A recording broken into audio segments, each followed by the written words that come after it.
Well, listener, I'm not trying to pick on Junior in any sense. If anything, I think Junior did more with less talent than practically anyone I've seen in fighting in the last, decade or two, right? Like, granted, he had all the connections. Granted, his management moved him very, very slowly, picked opponents so he could gain confidence and gain skills and get better in the gym. And that's the other thing. You get better not in the fights, guys. You get better in the gym. Fights might give you confidence, so you fight at a higher level, but the actual work goes on in the gym. And he worked hard without a doubt. That having been said, there were a lot of machinations behind the scenes to get him a title, like that European, I think he was Polish, Spick that he fought for the title that they stripped from Sergio Martinez, the rightful middleweight champion of the world. Well, I don't know what to say about that. Was that fair for Martinez? Maybe, maybe not. Was that fair for Julio Cesar Chavez Jr.? I don't know. Maybe, maybe not. The bottom line is WBC has a long history with his father, and obviously they're Mexicans from Mexico, the organization's from Mexico, and they were going to do what they needed to do to make Julio Cesar Chavez Jr. their champ, and they did it, right? And then he did defend against Andy Lee.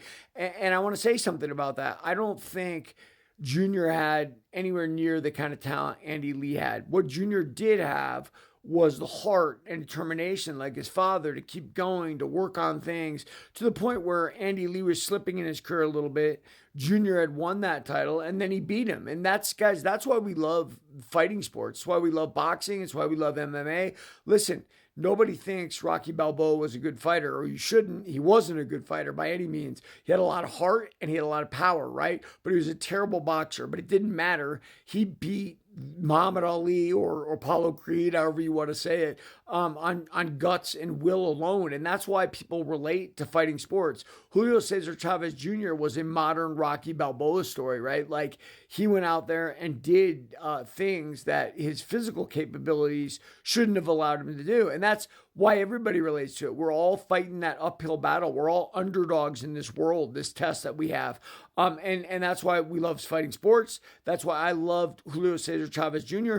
But when I say they manufactured his career, they manufactured his career. But they manufactured it so well that when he finally did fight Sergio Martinez for the lineal title, after they gifted him the WBC title effectively, he almost won by knockout. He knocked down Sergio Martinez in the last round. And that is nothing short of incredible, especially with his skill level. And I think that's great. But I'm going to call it how it is. Fighting is manufactured. Like in other sports, you can't decide who you're going to play and be world champion. They can literally decide who you're going to fight and you can become world champion. And there it is. Everybody read my book, Warrior of the Light.